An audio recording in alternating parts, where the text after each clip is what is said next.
Well, welcome. And today we're going to do something a little bit different.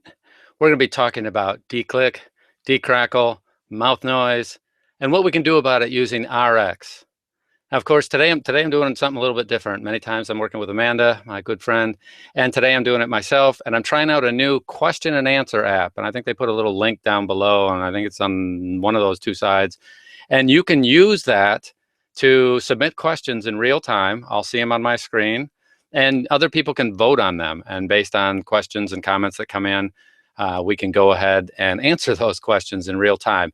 And if you don't have any questions, no stress, because I have enough material. We could go about 3 hours here, and we are not going to do that. I'm shooting for 30 minutes, and I'm going to try to actually be less than that. That would be fine. And then, of course, I'm really not that hidden. You can find me if you want. Definitely you want to join our Facebook group on Audio Rescue. It's called Audio Rescue RX. And I'll put the link at the very end of the video in the notes on YouTube. So if you haven't joined our group, be sure to join us. But we're talking about RX, getting rid of mouth noise. Now, before we do that, there's one thing we need to go over. What's the best way to get rid of mouth noise? Well, it's pretty obvious. It's solve it at the source. So that means there's just about 25,000 different things that people do, and some of them are not going to work for you. And one of the most important things you can do as a narrator is attempt to reduce the mouth noise on your own before you try to use technology to solve it after the fact. So for example, my wife likes glycerin. This is food grade glycerin. You probably can't see it through the camera here. She gets it at Whole Foods. That works for her. Then some people use biotin. I tried it, doesn't work for me.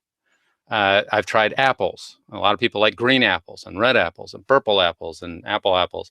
So there are 100 home remedies for this. Oh, like the thing that I do use that I do like is this brand of chewing gum. It's bubble gum. But now I don't chew it while I narrate. You chew it for 15 seconds and then throw it out, and then it actually works pretty darn well for me. Now, is it going to work for you? It may or it may not, but here's the point. Find things that work for you and then try that first. That is the best thing you can do.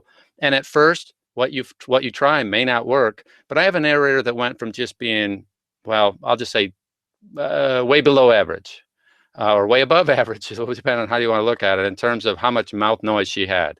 It was borderline insanity, driving me grayer. And so she worked on it, and today she's not perfect. She's not my best narrator, but she's in the low, in that range of the top 20%. And there's a few people better than her, but from where she started, fantastic. I'm super happy that she made the change. And so that's number one. Now, sometimes we get audio in, and even the great narrators don't always realize, because a secret among the pro editors is this. If most of your stuff is great and we get a bad chapter, I don't usually tell them that it took me twice as long to take out the mouth noise in that chapter than I did in all the other ones. I just do it. I mean, if they're normally good or great, I'm not going to bother them with one or two chapters. If over and over again I'm getting material that's just flat out really tough to deal with, of course I go back and I tell them, and I just let them know. If they keep bringing it to me and they don't notice when it's done, that means I've done it well enough that they don't realize how much work we did to solve their issue. So again, do what you can, solve it at the source first. And then after that, we'll switch over to RX and we'll deal with it here. So I've got a couple examples. I'm going to switch screens. Every time I shift from me to the screen, there's about a 5-second blank out. So when we go black, no stress, no stress. Here we go. We'll look at RX here. And I don't see any questions yet on the thing. So if you are on the screen that can ask a question, just say hi, Don, or something like that, so that I know that somebody's getting through and somebody is actually on the app and can ask a question. All right, so here's RX. Here's our first example. Now, what I'm going to do is I'm just going to play it for you. If you don't have on headphones, and because of the fact that we're running through the internet, I don't know how well you can hear it, but this example, let me just play it for you. The afternoon and evening crawled by. The afternoon and evening crawled. I'm going to even loop it here because that would be even better. The afternoon and evening crawled. The afternoon and evening crawled. Okay, so I don't know if you can hear that, but there is off the top of my head somewhere between 6 to 8 that I can just see visually, and I'll point them out to you. case you can't see them on your screen. There's one. There's a little one just before that. There's one right here. There's one right here. And after a while, it becomes like reading x-rays. There's a whole set, 3 or 4 of them there, some little ticks, mouth noise. If I loop this little section here, oh, gosh, I did get a high. So thank you very much. And I appreciate you letting me know that somebody's seeing that. Okay. So if I loop this section here, you may or may not hear it. I don't know if you can hear it. If somebody ever wants a sample file, I'll send it to them so that they can check this out on their own. Sometimes that's just not enough. Okay,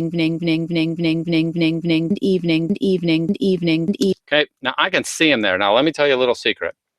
There's really 2 things that I do. Sometimes I'll be going through this, and I normally batch process them before I do anything, but I only do that after I've worked with enough audio manually from that particular narrator to know what works for their voice. And there is a problem out there. Sometimes if you take my settings and then later I see you someplace on the web saying, well, I did it this way because Don said so, don't do that, okay? Bzz, wrong answer. What I'm showing you today are serving suggestions and techniques, but not the settings that work for you. They might work for you, but they may be terrible with your audio.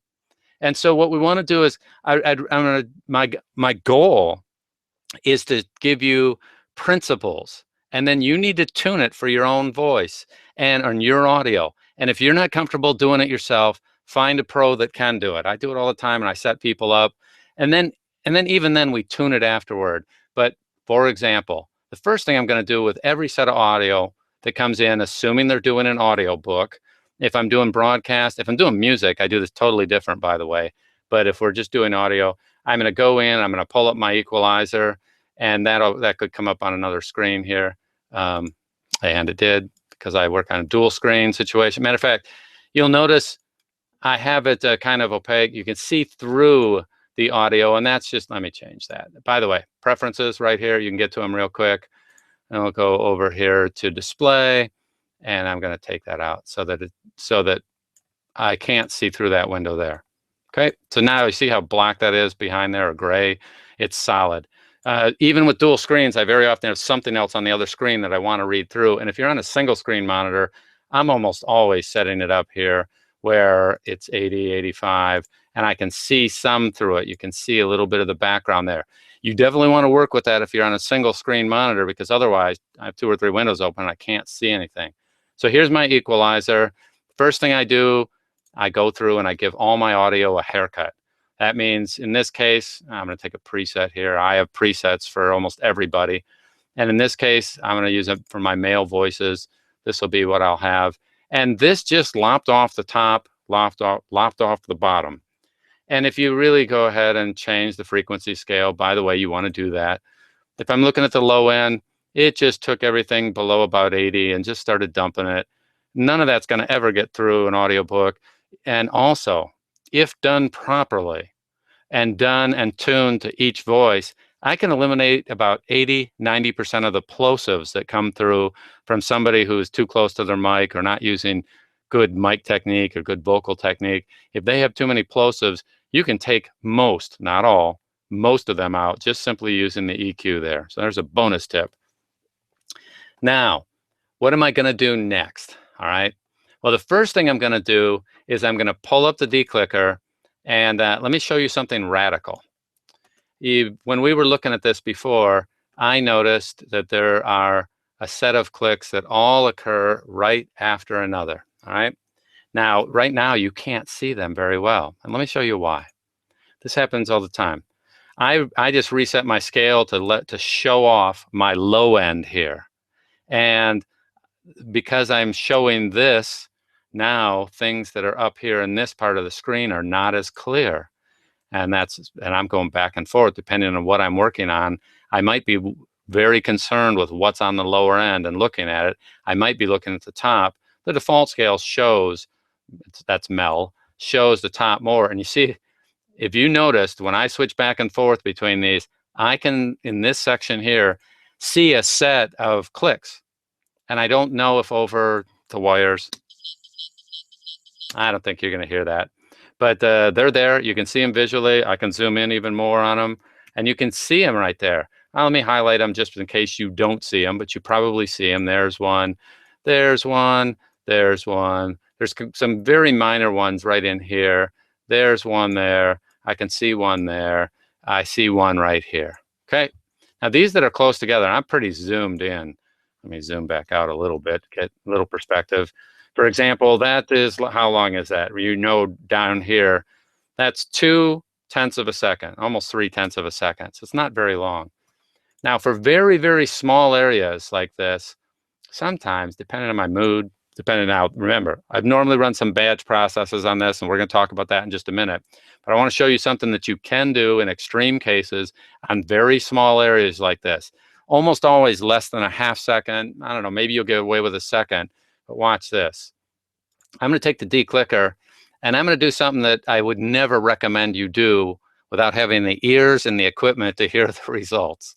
Okay, I want to repeat that again. Don't try this at home. Okay, if you do try it, wear a little crash helmet or a safety belt or something, because you really can destroy stuff if you don't know what you're doing and you don't have the equipment to hear what you've destroyed. But it really works pretty darn well. It's very cool. So let's go ahead and we're going to try it here. And I'm going to run this. And if you notice, I just ran that at 9.2. Okay, that's pretty high. It's running at 9.2. It actually took out 124 clicks out of this little section here. And I used the frequency, the time frequency selection. That's also known as the time frequency selection tool. Okay, instead of doing the whole thing, what most people are doing, and also I should warn you, if you run that kind of high, very, very high rate on the full spectrum, very often you'll find artifacts, distortion, some things like that. Not good. Okay, definitely not good. So I rarely run this kind of very high scale now on full frequency. I may do it on a small section, but I'll tell you what, if I go through there now, even though I could hear that originally, Noon and evening crawled by. the interesting thing about it is I can't even tell I was there. It took out some very noticeable clicks in there. And because I was working on a very small part of the spectrum, it worked great. And I'm going to show you a technique I use in a little bit. Matter of fact, I even have a special preset for it that is on 5K and up. And I'll show it to you in just a few minutes. We're not going to deal with it now, but there is some things that I use. And actually, I even labeled this. Check this out. 5K and up, manual only. Okay. And that's just because I know that, hey, you do that kind of thing at the level that I'm doing it and you don't know what you're doing, someone will notice. Hey, oh, here's something very interesting. You can do that. You can do some of these things, and at first it might sound great. Where it gets difficult is if somebody has to listen to hours of audio that has slight distortion in it. It becomes fatiguing. They don't always know why. They just know that Don's audio doesn't sound very good because whatever I've done to the processing, for example, if I over compress, if I over limit, if I over declick, if I over de-crackle, and I do it too much, the distortion isn't always noticeable at first, but cumulatively, if somebody's listening to something over for a long period of time, then what happens is they go, oh, that's just that they stop listening. I mean, it just sounds bad, and that's a whole nother thing. So here's what we do. Let's talk about a strategy for taking this. I'm going to undo what I just did, that de-click, and assume that I want to run the whole file. What's the first thing that I'm going to do? Well, the first thing I'm going to do is pull up the de-clicker, which is right here. Oh, I should expand this. When I'm working, I usually have it closed. I'll leave it open for most of the demo, and if I may shut it sometimes. But if you're over it, it'll show a little tooltip. And I have it closed because I know most of the icons, and if I forget one, then I look, and the tooltip will come up, and then I remember, oh yeah, it's this one or that one. You probably want to be full screen on your screen to see this if you can. But here's the strategy that I go through to begin with. The first thing I do is I'm going to start somewhere around 4. 4 for me is just a safe range. And you should know this. Well, I run a lot of audio, hundreds and hundreds of hours through level 4. There are a few narrators, not many. We're talking 96% of my narrators, I could run multiple passes here at 4 and it works just great. And then I have a couple narrators that we really can't run this at 2 or 1 or 0.5. I mean, if it's just specific voices. So be very careful with generalizing that. Once again, just because I'm starting with 4 does not mean that's the right thing. Here's what I go through. The first thing I do is turn on clicks only. And then I start previewing it and I listen.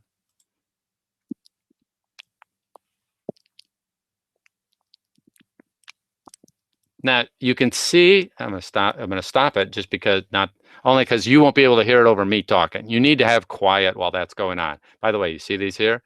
Those are clicks. I can see them. And now they're very subtle, but they're there. And I can tell by their intensity just looking at them that I'll be able to hear those as well. And you'll see most of these will be gone by the time we're done, but through a batch process. So the first thing I do is run it with clicks only in preview mode, and I listen to what it's taking out. And then while I started at 4, I'm going to go ahead and just pull it up to 5 and listen. This is a good time to put on your headphones, a good pair of headphones, and listen to it through a good set of monitors. You really want to have both of those. And right now it's not taking out this one. I could go higher. And now I'm starting to hear it. Okay, you might not be able to hear it over, if you don't have on headphones, you might not be able to hear it, but here's the strategy. Start at 4. If 4 is too much and taking out too much, you'll hear it. You'll hear what it's taking out when you turn on clicks only. Now, if something happens and you can't hear it because of your setup, here's plan B. Go ahead and take a section and clicks only, process. Because what that's going to do is allow me to visually see what it was going to take out, and I can play it back.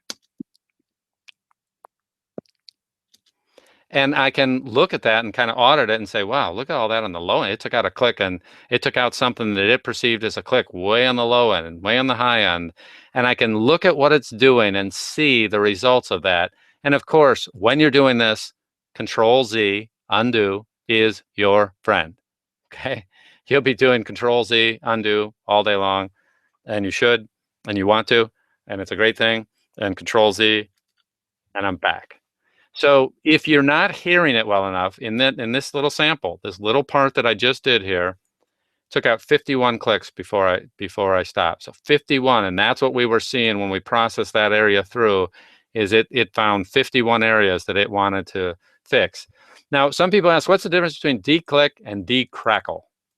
Well, de-click, what it's going to do is it's going to take where it found something that it perceives as a click, and it is going to synthesize by looking at what's before and after and replace each one of these little things here with audio that it's created.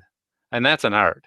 It's one of the things why RX is considered the gold standard for doing this stuff, because, detecting the clicks is hard enough, but then making the decisions about how to replace and what to replace it with, that's the tough part. That's where a declicker sounds great or just okay. And now any declicker can sound good on one voice. I've heard declickers sound great on one voice, and then you start generalizing it and get 10 people, and it sounds horrible on 8 out of the 10, but one of them it sounds okay. RX will span the biggest range of voices that you'll find, and nothing is perfect, including RX. But it's darn good. Okay. So I'm going to undo that. So that's strategy number 1. I am going to, you know what I did? I just saved that. But the good thing is I'm always working on a copy. And this is, do this.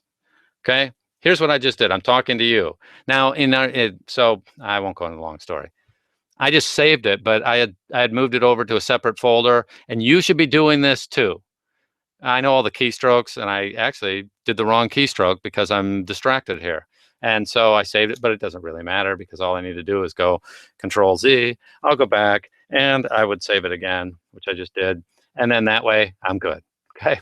Don't do it the way I did it, but always have a backup. Always be working on your backup copies when doing this, because stuff happens. Matter of fact, if you do enough of it, that's really when stuff happens. So here we are. Make sure that you're on M-band random. Don't use single band. That'll for sure. People go, oh, it's distorting my audio. Yeah, you're on single band, right? Oh yeah, because that's really, I think that's the default. I don't even remember now. But you want M-band random. You definitely want clicks. And the sensitivity, oh, by the way, for today, I do have advanced. I'm going to try to not use anything that's on the advanced, although I have to admit one or two of my presets, I do have something changed in I use some of the features in advanced. I think it's this one, yeah. This one I do use the advanced feature. I skew it toward the high frequency for a specific narrator. And anyway, so I do, but most of the time I'm not. These two controls down here are not in advanced. So back to what we were doing, declick, random. Let me put it back. Oh, and because I just did that, I changed it. So I'm going to say 4 to begin with. And then I'm going to go ahead and I'm actually going to run the whole thing from beginning to end. I'm going to try something new. I'm going to use my ear. I'm going to listen and verify. And I'm doing this on, what am I doing this now? This is probably 30 seconds worth of audio, maybe a minute. And then I'm going to check a minute. And then after I've done that, I will check 5 minutes. And the first few times you use this, you really have to go through and you check 5 minutes, 10 minutes, 20 minutes, and verify that it's doing what you expect. And then you get another file and you spot check it. And in the beginning, even the files will be different, because if the narrator does this, now I'm turning and I'm talking in, oh, isn't that terrible?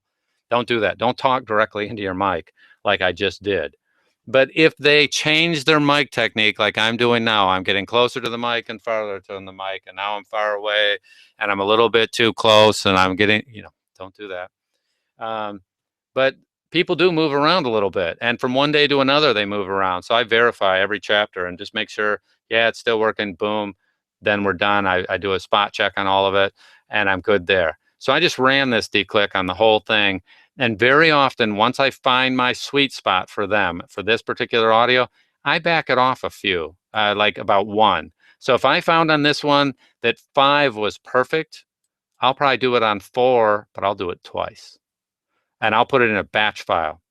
And that way I can go through and run 2 at level 4 rather than 1 at level 5 or 1 at level 6.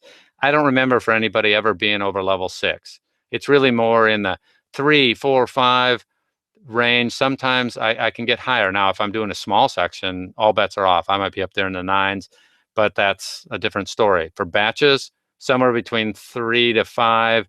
And if you don't know, if you don't have great ears, if you don't trust your ears, stay down in the 3 and 4 level and then verify and you'll be good. Okay. So now after I've done that, did I run? Oh, I only ran 1. I'm going to run a second one here at level 4. And oh, by the way, on this 30 seconds of audio, it found 2,434 clicks. And in this case, I'm now going to process through a second time and let it go through, and it's running in the declick. And how many is it getting here? There's another 1,500 clicks that it took out. Now, you'd never know it took out that many. It does this really, really well. And then afterward, De-crackle, if you're going to run both, which I run both on 90%, but I have found a few that declick doesn't work. I have found a few that De-crackle doesn't work.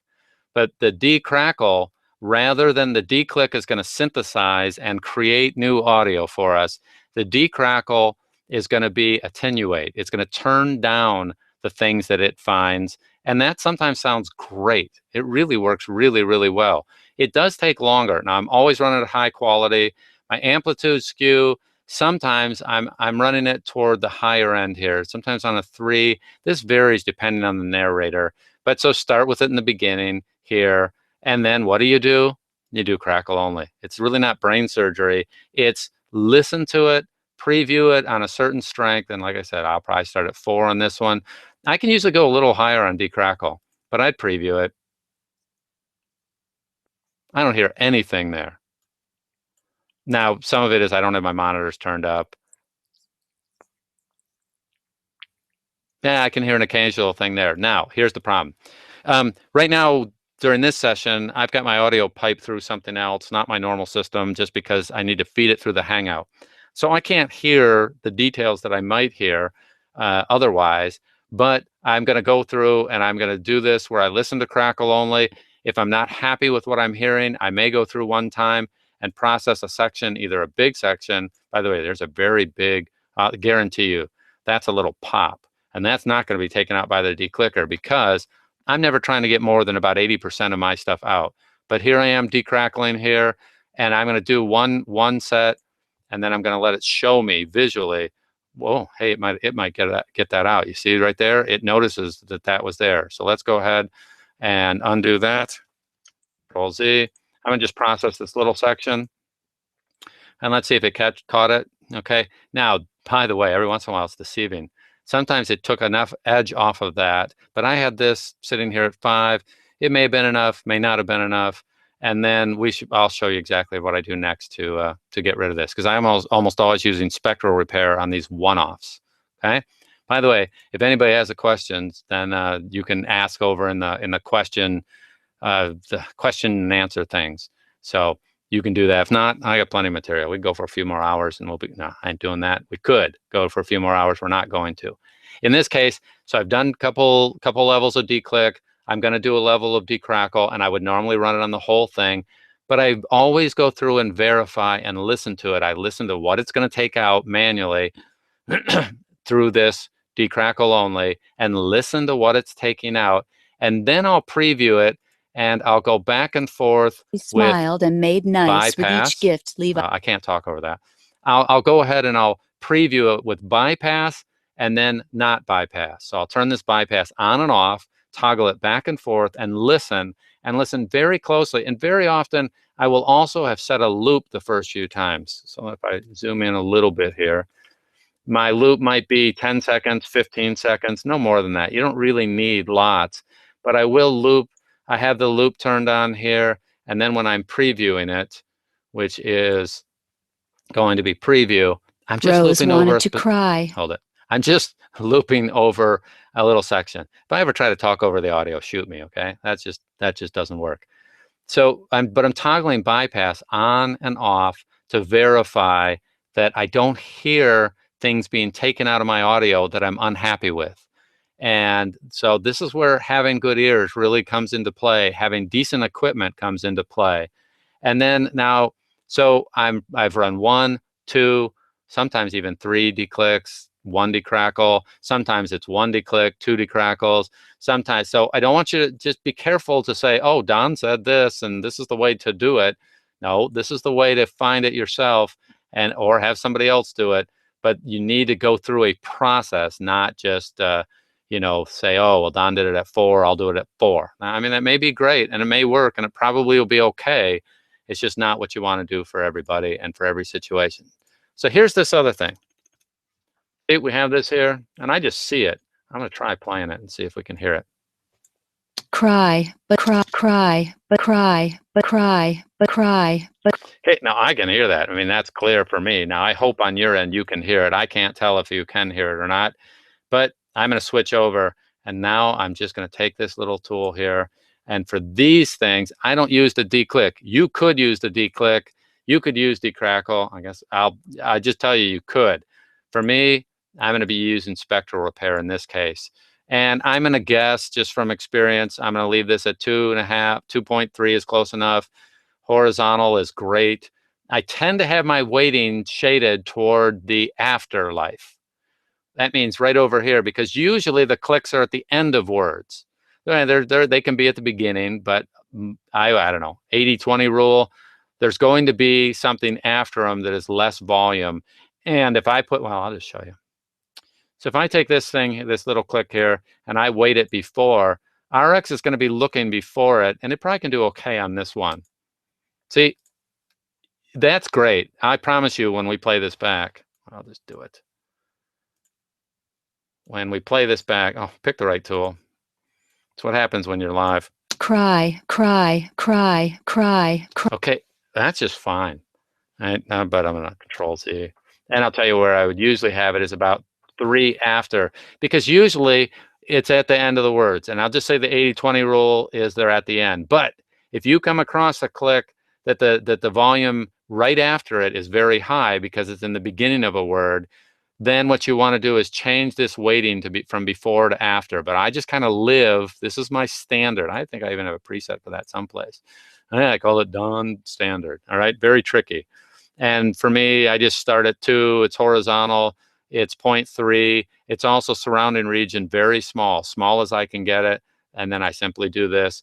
And now you see, that's going to be a seamless fix too. The other one was fine. In this particular case, I could have gone either way and it would have worked. And if you listen to it, cry, cry, cry, cry, cry. yeah, you don't cry, okay? You will not cry when you do that because it's just flat out done. Now, a couple of the little tips. I'm going to undo that again. I could have done that with the gain tool. I don't know why I always think of this as kind of cheating, because it really does the same sort of thing. But if I take this down 6 dB, maybe 9, it's going to just be processed right out of there, and it's going to be close. And okay, that's not bad. You don't need to. I should also tell you one other thing, bonus. I take the spectral repair. I use it so much that I have it set up on a keyboard shortcut. And there's this really fascinating thing. If you go through and use this, I'll just do it. Instead of just talking about it, I'm just going to do it here. So I take spectral repair here, I process, and then a lot of good programs do this.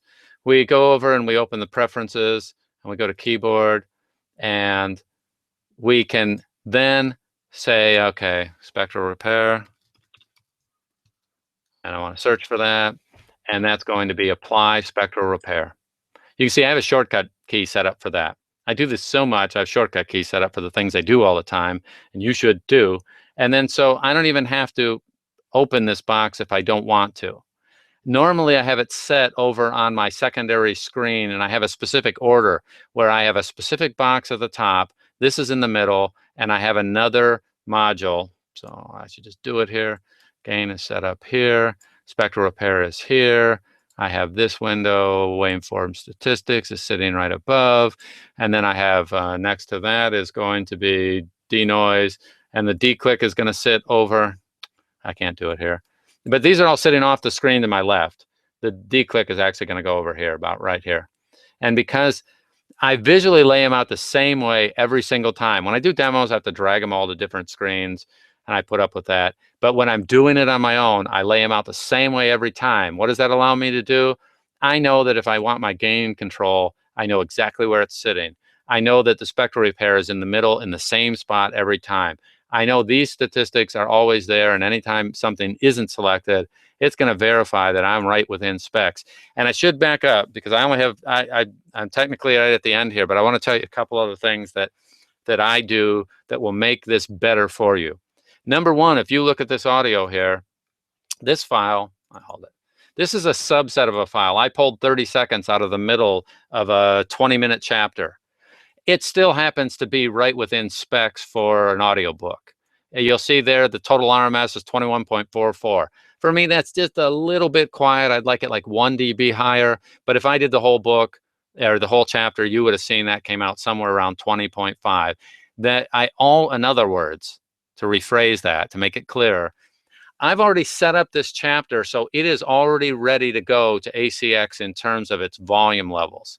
That means if I'm fixing something, I'm hearing what is going to go out in the final book, rather than some people do all this de-click stuff and de-crackle and fix, and then they change it to meet ACX specs, and sometimes they compress. Now, if they do that, when they do that, it changes the dynamics, it changes the EQ, it changes what people hear, and clicks, pops, and other mouth noise that was not obvious is now clearly heard. So in that case, I've gone through and before it comes to RX, it's all set up for me. And that way you can see I'm just right on the edge here of the peak, which is fine. When you're within 2/100ths, that's fine, that's workable. And the RMS is fine, that's workable as well. So we're in great shape here. So I always have my stats set up in advance, and I always have, that means I'm listening to what somebody else is going to hear, and I'm not doing processing beyond this.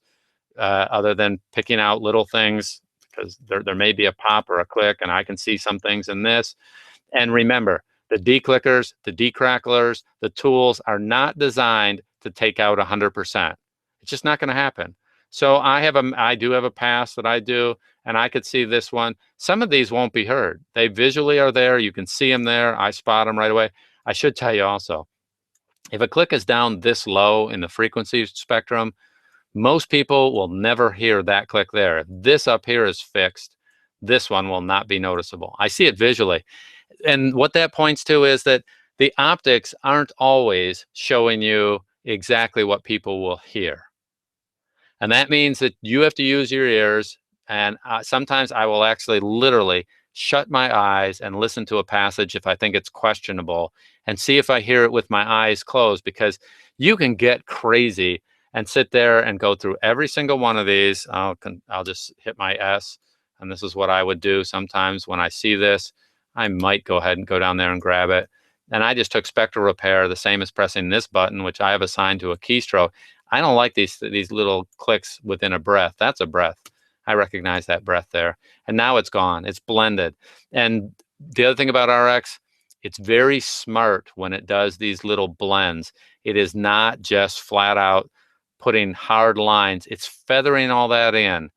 So to recap, I'm going to finish up here for today. We'll do this again another day where we get, matter of fact, bonus. For anyone that sticks around and stuck with me to the end, I'm going to give you a bonus this time. One of the techniques I use that's fairly advanced, but does come up sometimes, if I have somebody that's really clicky, they're normally fine, but they send me a chapter that's excessively clicky. After it's gone through my processes and I'm still listening to it and going, wow, this is way higher than normal. And I have a process where I will manually go through and highlight just a small subset. This is where, for this narrator, I happen to know from working on hundreds of hours of her stuff, that her clicks are going to be here primarily. And that's where I will take my D-click and I will go through and use my manual only process. This never goes in a batch because you can't select just this high end. And then I can process it. Well, and I'll just show you. If I process this clicks only, then it's running it and it's going to come back and only show us the top. This is real. Very few people do this. And you can see what it did was it went through, and let me zoom out for you. It went through just that band that I had highlighted and pulled out some extra clicks. If I have, and I should tell you, and then I'll sometimes go higher because I'm in a much narrower band, but I'm very careful. Now let me undo that. Control Z, I've got that back. I do it without the clicks. I'm going to put it back where I was before. I don't recommend you go super high on this, but if you know what you're doing, I have gone as high as 6 on this. Just depends on what I'm working with. I'm going to go really aggressive here, and I'm going to let it rip. Okay. Now I'm warning on what you're doing because it's not for the faint of heart. You need to have the ears to hear what is done after you do these intense repairs like that. That's kind of high, but even though it's higher, because I was only within a small band, it's much, much safer. And what you'd be surprised is how many little ticks and pops and little things that normally would have gotten through, I just cleaned up, but I didn't have to sit there and go through and do them all manually, because it really depends on the nature of the project. And so, you have some other tools here, and that doesn't include doing all this stuff manually, which you can do. I'm gonna go back and stop sharing here. I'll even take off my glasses so they don't glare quite so much. But here's the big deal.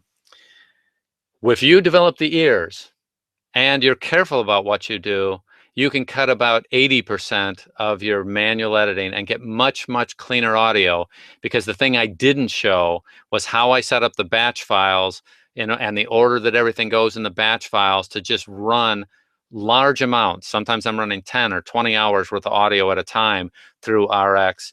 And you can do that with some experience, but don't start doing it at once without taking the time to learn the tool.